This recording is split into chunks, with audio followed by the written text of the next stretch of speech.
देखिए, ये जितना भी इस ऑर्डर या जो वर्बल ऑर्डर है उत्तर प्रदेश की सरकार की तरफ से, उसको हम कंडेम करते हैं।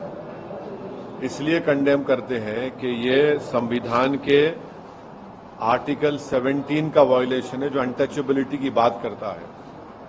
तो उत्तर प्रदेश की सरकार अनटचेबिलिटी को प्रमोट कर रही है।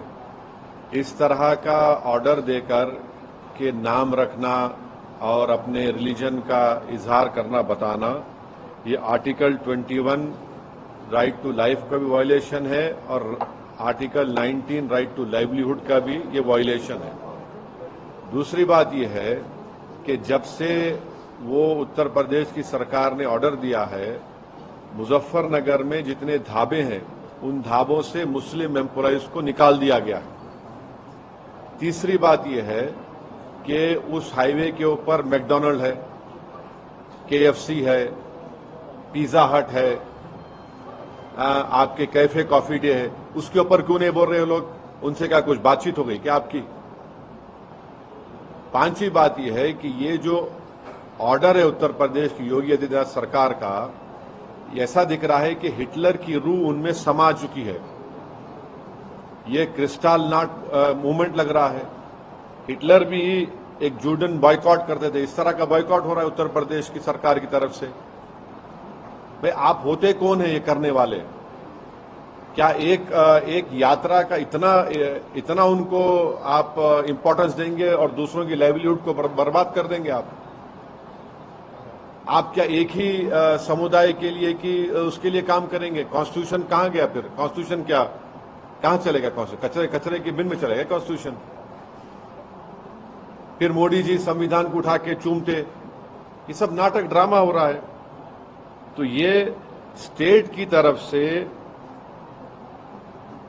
हिंदुत्व की जो तंजीमें हैं, ऑर्गेनाइजेशन है, उनके प्रेशर में आकर ये बोला जा रहा है कि आप मुसलमान की दुकानें मत जाओ। क्या है ये? किस लिए हो रहा है? आप उनको आइडेंटिफाई कर रहे हैं।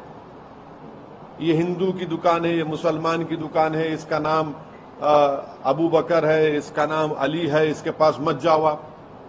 ये क्या है ये?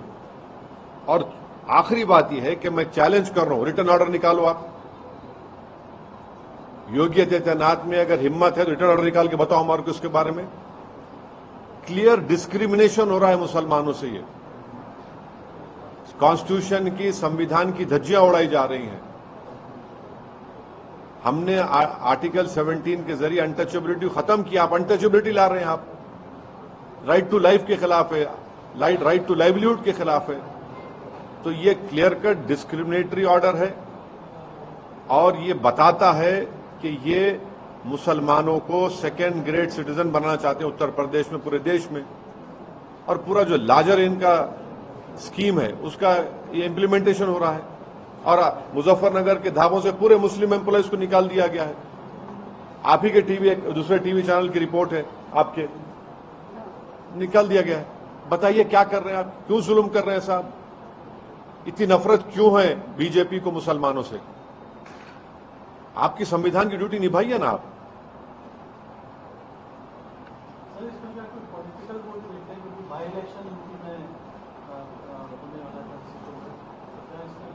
देखिए, ये इलेक्शन नो इलेक्शन, ये इनकी कंसिस्टेंट हिंदुत्व की आइडियोलॉजी के ऊपर ये लोग अमल कर रहे हैं।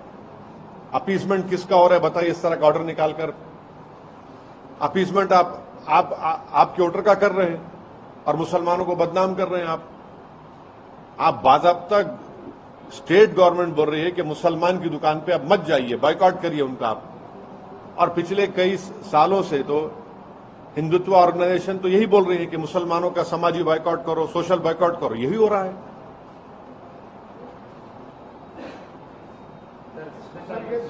अधिकारी जो बीजेपी के लीडर है वेस्ट बंगाल के, उन्होंने बोला है कि सबका साथ सबका विकास का जो स्लोगन है उसके ऊपर एक बार सोचना पड़ेगा, क्योंकि वेस्ट बंगाल अरे छोड़िए ना, भाड़ में जाए वो। कोई बोलता नहीं बोलता, संविधान है। ये स्लोगन से गवर्नमेंट चलती क्या? आपका संविधान में राइट टू इक्वालिटी है, संविधान बोलता डिस्क्रिमिनेशन नहीं कर सकते आप।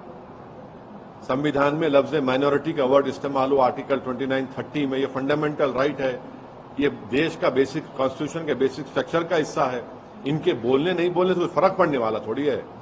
ये अपनी नफरत का इजहार कर रहे हैं बीजेपी, और खास तौर से मुसलमानों से इनकी नफरत अब खुल के आ रही है। असम का सीएम झारखंड में बोला है मुस्लिम पॉपुलेशन असम में 12%, 1951 में 12% का 50% हो गया। मैं इसके खिलाफ लड़ रहा हूँ, ये बहुत डेंजर ट्रेंड हो रहा है, बोल के कल बात कर रहे हैं। आसाम के मुख्यमंत्री जो है भारत के टॉप 5 झूठों में शुमार होते हैं, टॉप 5 झूठों में। और उनकी झूठ ये है कि 1951 में मुस्लिम पॉपुलेशन 24.68 था। झूठे हैं वो, और नफरत करते हैं आसाम के मुसलमानों से। आसाम में है तो बंगाली मुसलमान मियाँ बोल के डिस्क्रिमिनेट करते, आसाम के बाहर गए तो पूरे मुसलमान डिस्क्रिमिनेट करते। झूठ क्यों है बोल रहा हूं मैं आपको। 1951 में आसाम था, उसमें नागालैंड नहीं था, मिजोरम नहीं था, आपके अरुणाचल नहीं था, मेघालय नहीं था, राइट। अब ये अलग स्टेट जब बन गए तो उस वक्त 51 में 24.68 मुस्लिम पॉपुलेशन था, 2001 में 30.92 था, और 2011 सेंसस में 34.22 था। इतना झूठ बोल रहे, और इनके झूठ की वजह से पूरा एडमिनिस्ट्रेशन, पूरे ऑफिसर्स मुसलमानों से नफरत कर रहे हैं। और कैसा कर रहे हैं मैं बता रहा हूं आपको। वहां पर एक एरिया है जागीर रोड बोल के, हाई कोर्ट का ऑर्डर आ गया डिमोलिश मत करो। डीएम साहब जो है ऑर्डर नहीं मिला बोल के सिर्फ मुस्लिम हाउस होल्ड्स को, कारोबार को डिमोलिश कर दिए। आसाम में आसाम में जो मिनिस्टर्स कॉलोनी है, ये हेमंत बिस्व को बोलो पूरे मुस्लिम लेबरर्स बनाए वो। अगर 40% है मुसलमान आसाम में, तो कौन सा आसमान गिर रहा है? अनकॉन्स्टिट्यूशनल क्या है बताओ? ये कितना अनकॉन्स्टिट्यूशनल है? क्या अनकॉन्स्टिट्यूशनल? 40% है। पूरा तरकारी बेचने वाला मुसलमान, मच्छी बेचने वाला मुसलमान, ऑटो चलाने वाला मुसलमान, कंस्ट्रक्शन वर्कर मुसलमान। आपको नफरत क्यों इन लोगों से? ये भारत के नागरिक है ना। आप तो मुख्यमंत्री, आपको शर्म आनी चाहिए इस तरह आप एक समुदाय से नफरत कर रहे हैं। तो हर जगह पर बीजेपी किसी भी स्टेट में रहने दो, सिर्फ नफरत करना मुसलमानों से, और उस नफरत को इंस्टीट्यूशनलाइज कर देना, और अपने गवर्नमेंट में जहां पावर में है वहां पर एक मैसेज दे देना पूरे गवर्नमेंट के एम्प्लॉइज को कि आप कुछ भी कर सकते हैं मुसलमानों के ताल्लुक से।